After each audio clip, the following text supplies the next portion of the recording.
잠언서 24장 1절로 22절까지 본문을 교독하겠습니다. 구약성경 937페이지 잠언 24장 1절을 제가 먼저 읽겠습니다. 너는 악인의 형통함을 부러워하지 말며 그와 함께 있으려고 하지도 말지어다. 그들의 마음은 강포를 품고 그들의 입술은 재앙을 말함이니라. 집은 지혜로 말미암아 건축되고 명철로 말미암아 견고하게 되며 또 방들은 지식으로 말미암아 각종 귀하고 아름다운 보배로 채우게 되느니라. 지혜 있는 자는 강하고 지식 있는 자는 힘을 더하나니 너는 전략으로 싸우라. 승리는 지력이 많음에 있음이니라. 지혜는 너무 높아서 미련한 자가 미치지 못할 것이므로 그는 성문에서 입을 열지 못하느니라. 악행하기를 꾀하는 자를 일컬어 사악한 자라 하느니라. 미련한 자의 생각은 죄요 거만한 자는 사람에게 미움을 받느니라. 네가 만일 환난 날에 낙담하면 네 힘이 미약함을 보임이니라. 너는 사망으로 끌려가는 자를 건져주며 살육을 당하게 된 자를 구원하지 아니하려고 하지 말라. 네가 말하기를 나는 그것을 알지 못하였노라 할지라도 마음을 저울질하시는 이가 어찌 통찰하지 못하시겠으며 내 영혼을 지키시는 이가 어찌 알지 못하시겠느냐. 그가 각 사람의 행위대로 보응하시리라. 내 아들아 꿀을 먹으라. 이것이 좋으니라. 송이 꿀을 먹으라. 이것이 내 입에 다니라. 지혜가 내 영혼에게 이와 같은 줄을 알라. 이것을 얻으면 정령히 네 장래가 있겠고 내 소망이 끊어지지 아니하리라. 악한 자여 의인의 집을 엿보지 말며 그가 쉬는 처소를 헐지 말지니라. 대저 의인은 7번 넘어질지라도 다시 일어나려니와 악인은 재앙으로 말미암아 엎드러지느니라. 네 원수가 넘어질 때 즐거워하지 말며 그가 엎드러질 때 마음에 기뻐하지 말라. 여호와께서 이것을 보시고 기뻐하지 아니하사 그의 진노를 그에게서 옮기실까 두려우니라. 너는 행악자들로 말미암아 분을 품지 말며 악인의 형통함을 부러워하지 말라. 대저 행악자는 장래가 없겠고 악인의 등불은 꺼지리라. 내 아들아 여호와와 왕을 경외하고 반역자와 더불어 사귀지 말라. 대저 그들의 재앙은 속히 임하리니 그 둘의 멸망을 누가 알랴. 아멘. 잘 주무셨습니까? 네. 그저께 설교하고 회개를 좀 해야 될 것 같습니다. 독감 조심하시라고 하고 저는 감기 안 걸릴 거예요 그랬는데 교만한 자를 치셔서 감기에 걸렸습니다. 목소리가 조금 많이 울리죠? 감기 든 목소리입니다. 여러분 감기 조심하시고 독감 잘 주의하셔서 잘 극복하시기 바라고요. 자, 오늘은 지혜의 7가지 의미 제목으로 함께 하겠습니다. 지혜에 관한 말씀인데 전부 지혜에 관한 말씀이에요. 그래서 지혜의 7가지 의미, 참된 지혜의 7가지 의미에 대해서 한번 살펴보고 오늘 새벽에 하나님께 주시는 지혜의 말씀으로 우리가 마음을 잘 새기고 늘 이 지혜 있는 사람으로 살아가기를 소망합니다. 7가지 했는데 아마 나중에 다 기억 안 나실 거예요, 그죠? 처음에 미리 요약을 해보면 한 3번 정도 오늘 새벽에 짧은 시간이지만 말씀드려 볼게요. 지혜 7가지인데 첫 번째는 뭐냐면 오늘 2번이나 본문이 반복에 나오는데 악인의 형통함을 부러워하지 말래요. 악인의 형통함 부러워하지 말고 제일 마지막에 보면 여호와를 경외하라 이게 나옵니다. 악인의 형통함을 부러워하지 말고 여호와를 경외하라. 2개 됐지 벌써? 그 다음에 지혜는 집을 세우고 아름답게 한다 그렇게 나와요. 지혜는 집을 세우고 아름답게 하느니라 하는 구절이 나옵니다. 집뿐만 아니라 나 자신도 나를 강하게 하고 나를 이기게 하는 것도 지혜다라고 얘기합니다. 또 지혜는 자기 고난은 견디게 하고 다른 사람이 고난을 당할 땐 도와주라고 합니다. 급하게 그 구절들이 나옵니다. 또 지혜는 넘어진 자를 다시 일으켜 세우지만은 7번 넘어져도 8번 일어난다라는 말씀. 지혜는 넘어진 자를 다시 일으키지만은 동시에 넘어진 사람들을 다시 일으키는 일을 도와주라고 얘기합니다. 또 지혜는 꿀송이보다 달콤합니다. 이렇게 7개입니다. 7개. 다시 한번 정리해보면 악인의 형통을 부러워하지 말라. 지혜는 집을 세우고 아름답게 한다. 자신을 강하게 하고 또한 이기게 한다. 자기의 고난을 견디게 하고 남의 고난을 돕게 한다. 지혜는 꿀송이보다 더 달다. 지혜는 넘어진 자를 일으켜 세우지만은 또 넘어진 자를 일으켜 세우는 일을 돕게 한다. 지혜는 하나님을 경외하는 것이다. 네, 악인의 형통부로 하지 말고 하나님을 경외하고 고난을 견디고 그리고 고난당한 사람을 돕고 넘어져도 다시 일어서고 넘어진 자를 돕고 지혜는 꿀송이보다 달다. 이게 7가지예요. 오늘 이 말씀을 잘 새기셔서 지혜가 충만하시기를, 지혜자들이 다 되시기를 축복합니다. 먼저 첫 번째 보겠습니다. 악인의 형통을 부러워하지 말라. 지혜는 악인의 형통을 부러워하지 않습니다. 오늘 1절에도 나오고 19절에도 나옵니다. 참된 지혜란 시기와 질투가 아닙니다. 특히 악을 행하고 불의를 저지르면서 호의호식하는 자들을 절대 우리는 부러워하지 않습니다. 그냥 정당하게 행하고 열심히 모아서 부자가 된 사람도 우리가 부러워할 때가 있지만, 이건 또 인지상정이라 할 수 있는데, 악을 저지르고 불의를 행하면서 호의호식하는 자들도 있단 말이죠. 그러나 그들을 절대 우리는 부러워하지 않습니다. 그게 지혜입니다. 솔로몬은 이 교훈을 아버지 다윗으로부터 배웠습니다. 여러분 시편 37편을 꼭 읽어보세요. 여러 번 얘기했는데 시편 37편에 이렇게 돼 있죠. 악인을 시기하지 말라. 악인을 부러워하지 말라. 그들은 금방 쇠잔하리라. 지금 잘 되는 것처럼 보이지만은 대신에 여호와를 의뢰하고 선을 행하라. 여호와를 기뻐하라. 그러면 너희 소원을 이루어 주실 것이다. 너희 길을 여호와께 맡기라. 여호와 앞에 잠잠하고 참고 기다리라고 내게 많이 했어요. 시편 37편입니다. 다윗의 가르침이에요. 아버지의 교훈입니다. 너는 악인을 부러워하지 말고 사람 잘 되는 걸 부러워하지 말고 오직 하나님께 모든 걸 맡기고 하나님을 기뻐하고 하나님 앞에 잠잠하고 참고 기다리고 하나님을 의뢰하고 선을 행하라. 37편 시편. 이 가르침을 아들 솔로몬은 마음에 잘 간직하고 동일한 취지로 하는 말씀을 선포합니다. 지혜는 사람을 쳐다보지 않고 하나님을 바라봅니다. 사람의 것은 금방 말라버립니다. 하나님의 것은 영원합니다. 따라서 금방 말라버릴 그것도 악인의 번성이 아니라 하나님께서 이루실 영원한 유업을 우리는 사모합니다. 그런 지혜가 있기를 바랍니다. 두 번째, 지혜는 집을 세우고 아름답게 합니다. 3절 4절을 보세요. 살다 보면 한 번쯤 해보는 생각이 있습니다. 이런 생각들을 해요.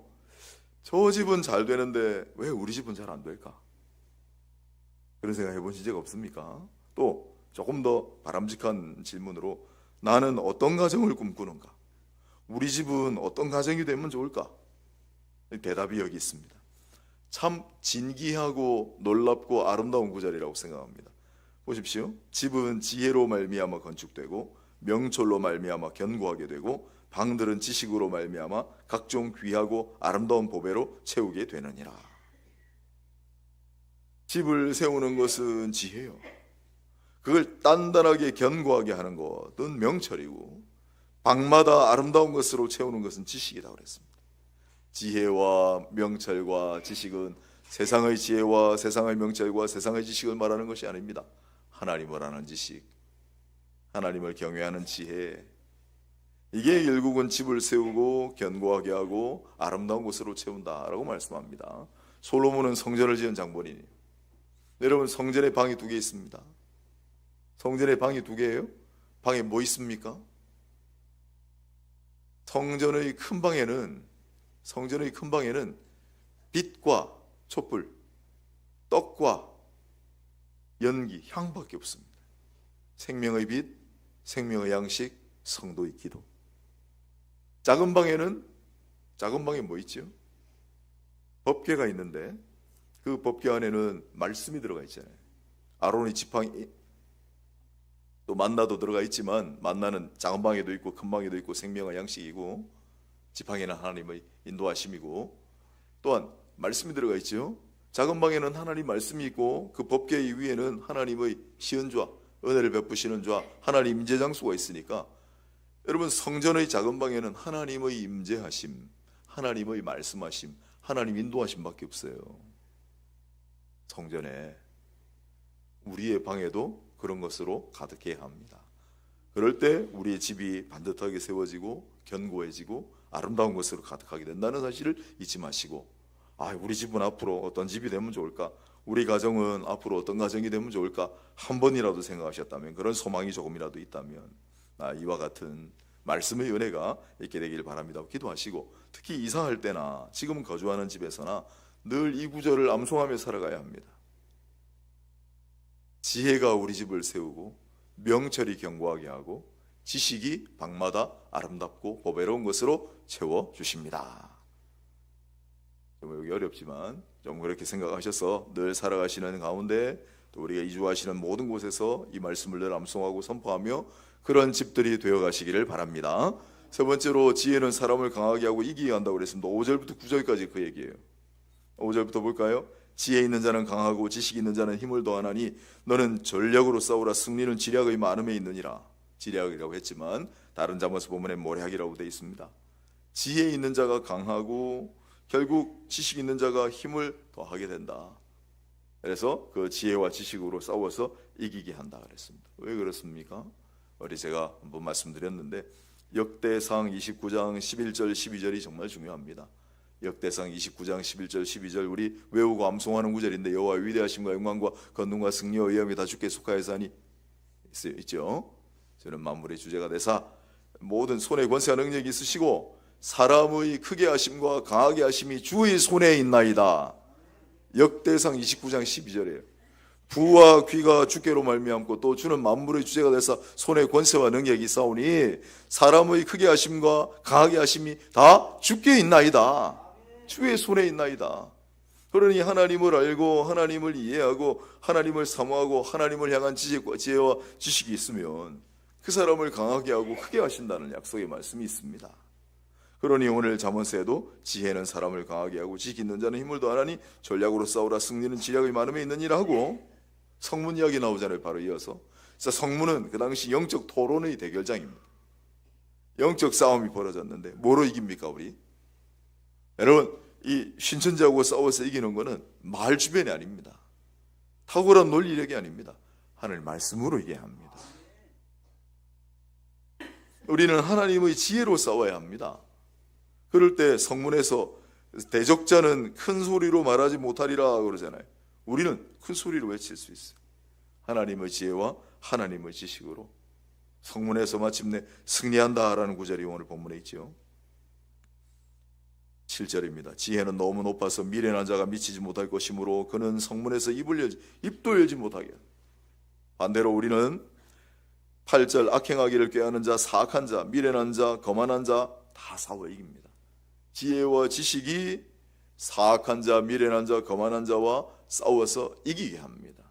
그러한 힘과 그러한 능력을 가지시는 지혜자들이 다 되시기를 축복합니다. 또한 네 번째, 지혜는 자기 고난은 견디고 남의 고난은 돕는다라는 구절이 10절에서 12절에 있습니다. 네가 만일 환난 날에 낙담하면 네 힘이 미약함을 보임이니라. 무슨 뜻입니까? 환난 날에도 절대 낙담하지 말라. 환난 날에도 낙담하지 말라. 말처럼 쉬운 건 아닙니다. 우리 지금 돕고 있는 응우엔 선교사님이란 분이 있습니다. 목요일날 동남아시아 기도할 때 베트남 선교사님, 목사님이세요. 이분은 제가 옛날에 베트남 다낭 부근에 단기 선교를 다닐 때, 그때 제가 이제 처음 시작했던 그 교회는 그 지역만 제가 떠나온 다음에도 12년, 13년 동안 갔다고 제가 소개해드린 적이 있죠. 제가 거기를 3년을 갔는데 거기서 이제 사귄 친구예요. 마이라는. 그 당시 여자 대학생이었고 주일학교를 열면 와서 잘 도와줬습니다. 통역도 하고 영어를 잘해가지고 그 친구하고 계속 이제 이어지다가 결국 그 친구가 목사님하고 결혼을 했어요. 그래서 이제 우리 교회 제가 선교부에 이야기를 해서 좀 도와주자. 엄청 고마워합니다. 그런데 최근에 메일이 왔는데 자기가 최근 하나님으로부터 떠나 있었다는 거예요. 왜냐? 남편 목사님이 엄청 아팠어요. 당장 수술을 해야 되는 병에 걸렸는데 베트남 병원에 가니까 못한다는 거예요. 자기들은 수술 도구가 없어가지고. 호치민에 있는 큰 병원으로 보냈는데 호치민 큰 병원에서도 못한다는 거예요.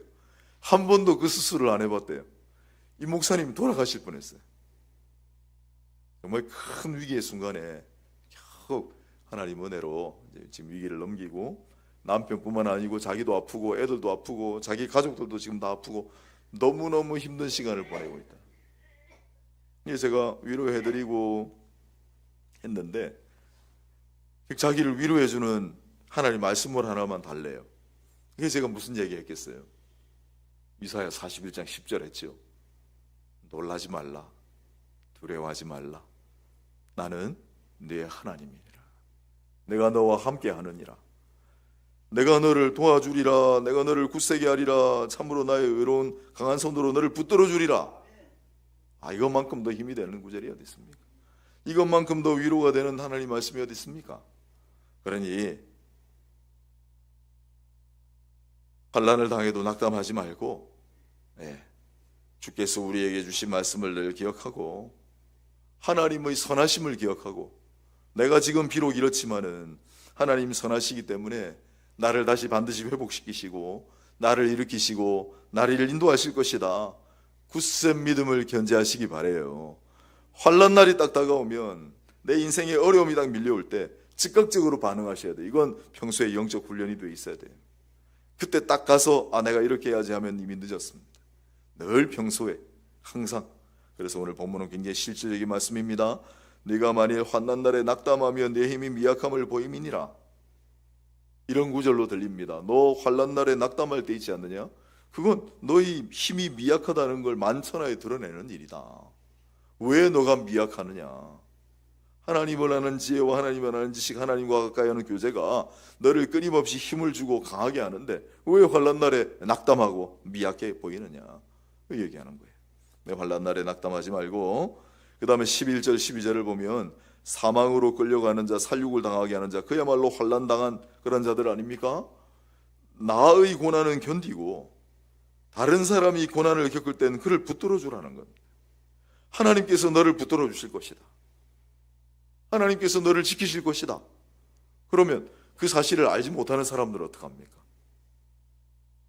이 세상 환난 가운데 정처 없이 아무런 저항 없이 막 끌려가는 사람들은 어떡합니까? 그땐 우리가 손을 내밀어서 붙잡아 줘야 된다는 거예요.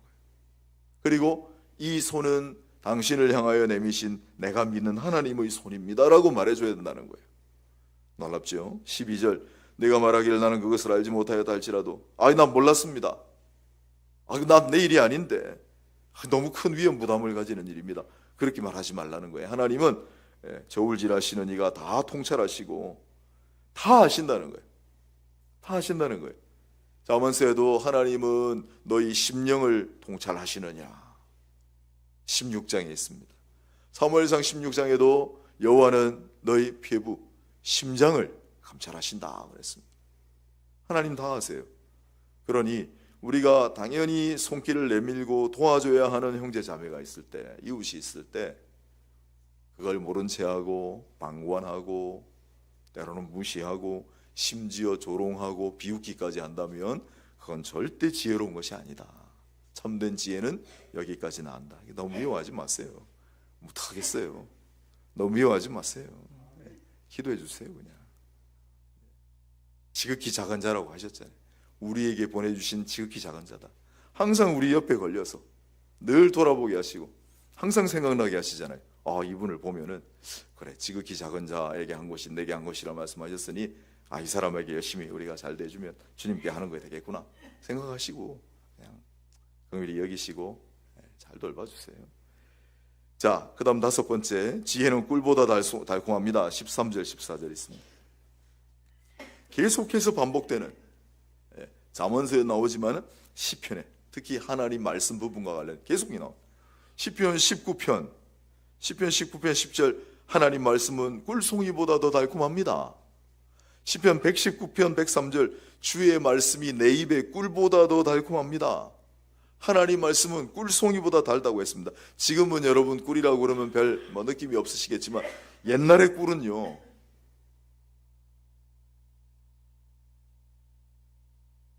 산낙지는 먹이면 죽어가는 소도 벌떡 일으킨다고 그랬는데 산낙지는 잘 모르겠고 옛날에 꿀이 그랬어요. 꿀이 시들시들하고 말라가고 죽어가는 사람에게 꿀을 먹이면 살아난다고 그랬어요.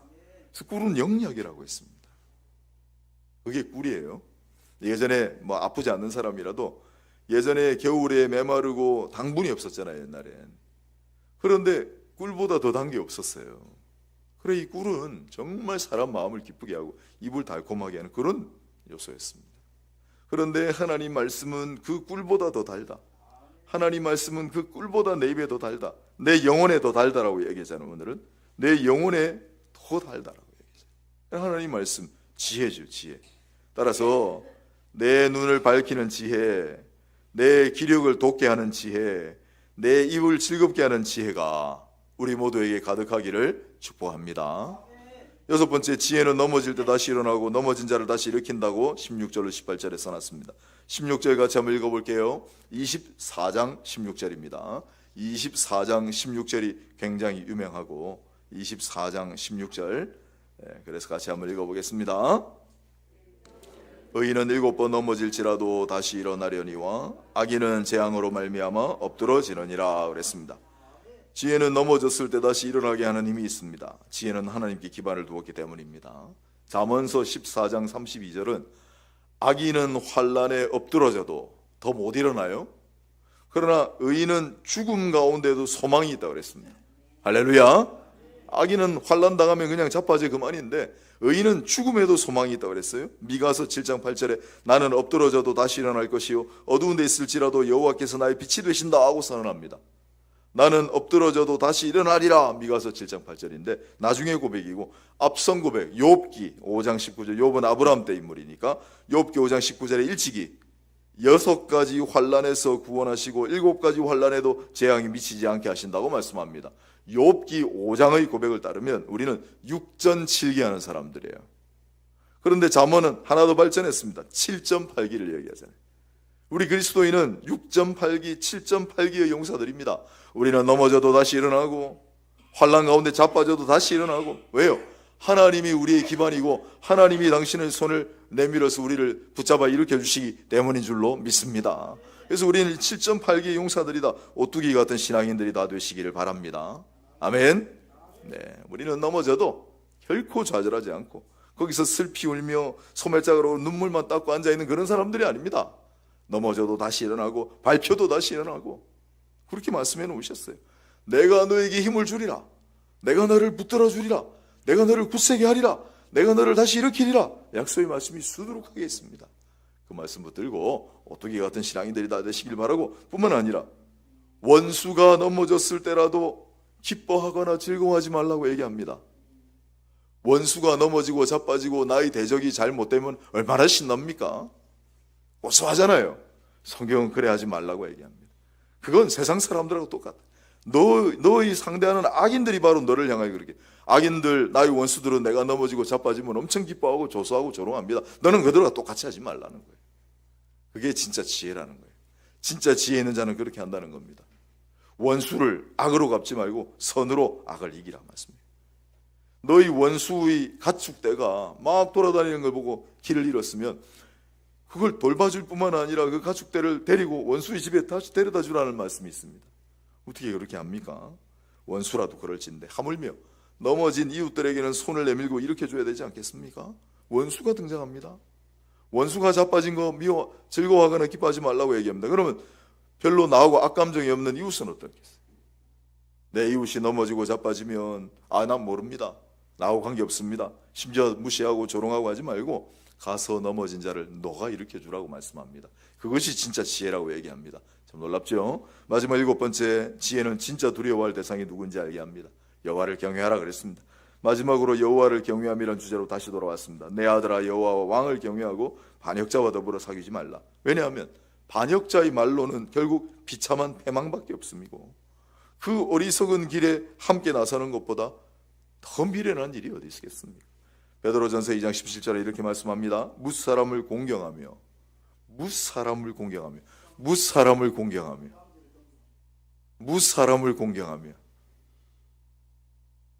형제를 사랑하며 하나님을 두려워하며 왕을 공경하라. 로마서 13장 7절도 마땅히 두려워할 자를 두려워하고 존경할 자를 존경하라고 했습니다. 하나님을 경외하라, 무사람을 공경하라, 형제를 사랑하라, 지극히 작은 자를 없이 여기지 말라. 참된 지혜 7가지를 오늘 새벽에 빨리 다루었는데 서두에 말씀드렸고 하나하나 살폈지만 요약을 하자면 이렇습니다. 참된 지혜란 무엇인가? 참된 지혜란 악인의 형통함을 부러워하지 않는 겁니다. 지혜는 시기와 질투에 있지 않습니다. 대신에 하나님을 사모하고 하나님을 경외함에 진짜 지혜가 있습니다. 참된 지혜자는 고난을 당해도 결코 좌절하거나 낙담하지 않습니다. 고난 당하는 자들을 모른 채 하지 않습니다. 참된 지혜자는 내가 넘어져도 다시 일어섭니다. 넘어진 자를 일으켜 줄 아는 것이 진짜 지혜입니다.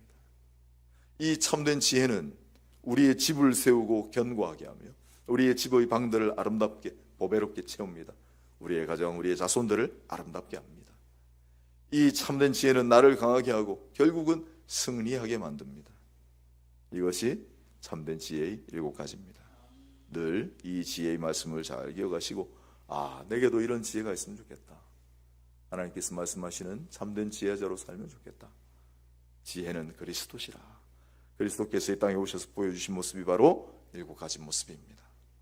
그러한 지혜로 살아가셔서 늘 힘을 얻으시고 넘어져도 다시 일어서고 항상 집을 든든히 세워가고 항상 꿀송이보다 달콤한 하나님 말씀 가운데 살아갑니다. 하나님을 경외하며 살아가시는 모두가 되시기를 축복합니다.